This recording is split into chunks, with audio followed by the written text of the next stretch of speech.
Hello guys, আশা করি আপনারা সকলেই ভালো আছেন। তো আজকে আমি আপনাদের জন্য নিলাম নতুন একটি এক্সপেরিমেন্ট ভিডিও। তো চলুন ভিডিওটি শুরু করা যাক।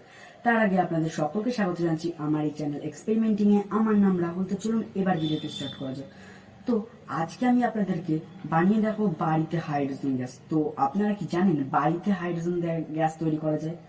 তো আমরা সকলে জানি যে ল্যাবে সাধারণত হাইড্রোজেন গ্যাস তৈরি করা হয়, কিন্তু আজকে আমি আপনাদের জন্য এমন কিছু প্রসেস নিয়ে এসেছি যা করে আপনারা খুব সহজেই বাড়িতেই হাইড্রোজেন গ্যাস তৈরি করতে পারবেন এবং নিজের ইচ্ছা মতো হাইড্রোজেন গ্যাসকে কাজে লাগাতে পারবেন।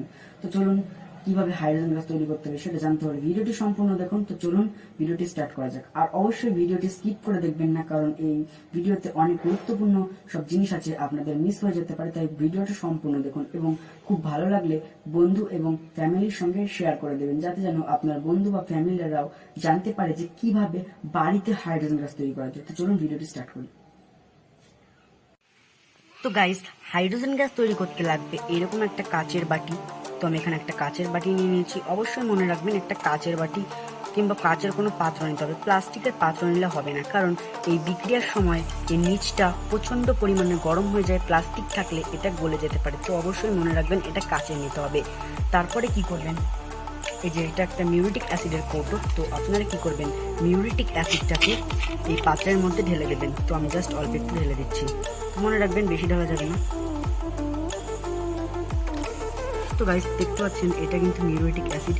তো আপনারা মিউরিটিক অ্যাসিড কোথায় পাবেন? মিউরিটিক অ্যাসিড আপনারা যে কোনো হার্ডওয়্যারের দোকানে খুব সহজেই পেয়ে যাবেন, কারণ এটা দিয়ে সাধারণত টয়লেট পরিষ্কার করা হয়, টয়লেট বাথরুম এই সকল জিনিস পরিষ্কার করা হয়। তো আপনারা খুব সহজেই এটি পেয়ে যেতে পারেন। তারপর লাগবে অ্যালুমিনিয়াম ফয়েল।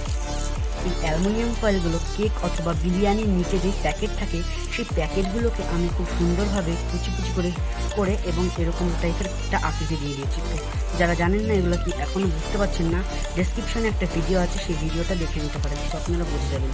তো এই অ্যাসিডের মধ্যে এই অ্যালুমিনিয়াম ফয়েলগুলো এর মধ্যে দিয়ে দিতে হবে। তো যখনই আমরা এই অ্যালুমিনিয়াম ফয়েলগুলো দিয়ে দেবো, এই অ্যালুমিনিয়াম ফয়েল এবং মিউরিটিক অ্যাসিড রাসায়নিক বিক্রিয়া করে একটি গ্যাস উৎপন্ন করবে। সেই গ্যাসকে বলা হয় হাইড্রোজেন গ্যাস। হাইড্রোজেন গ্যাস কিন্তু বাতাসের থেকে হালকা, তাই এটি বেলুনের মধ্যে যদি আমরা ভরি তো বেলুনটি কিন্তু খুব সহজেই আকাশে উড়ে যাবে। তো এটি কিন্তু দহনযোগ্য, খুব সহজেই এটিতে আগুন লেগে যায়। তো মনে রাখবেন, অবশ্যই মনে রাখবেন যে এটি আগুনের থেকে দূরে করবেন। তো মনে রাখবেন এই প্রক্রিয়াটা কিন্তু খুব দ্রুতও হবে না, একটু সময় নেবে, 10 থেকে 15 মিনিট সময় নেবে। তো গাইস, দেখতে পাচ্ছেন বিক্রিয়া করা শুরু করে দিয়েছে এবং কিছু কিছু হাইড্রোজেন গ্যাস উৎপন্ন হতেও শুরু করে দিয়েছে।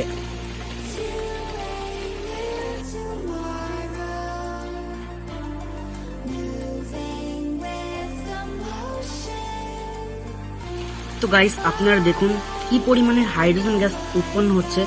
তো এখান থেকে প্রচুর পরিমাণের হাইড্রোজেন গ্যাস কিন্তু উৎপন্ন হচ্ছে। তো আপনারা দেখতে পাচ্ছেন প্রচুর পরিমাণের হাইড্রোজেন গ্যাস এর থেকে উৎপন্ন হচ্ছে।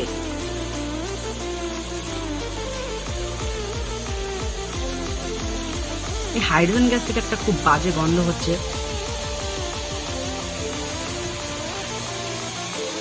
তো গাইস, দেখুন কিরকম পরিমাণে হাইড্রোজেন গ্যাস উৎপন্ন হচ্ছে এবং বিক্রিয়ার সময় এই পাত্রের নিচটা গরম হয়ে গেছে।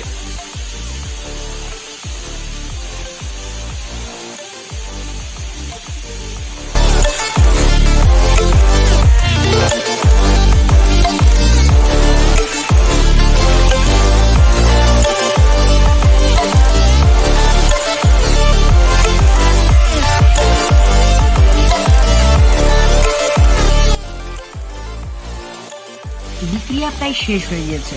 দেখুন কিরকম একটা কালার হয়ে গেছে। তো বিক্রিয়া এখন শেষ। এখন খুব অল্প পরিমাণের হাইড্রোজেন গ্যাস এর থেকে নির্গত হচ্ছে।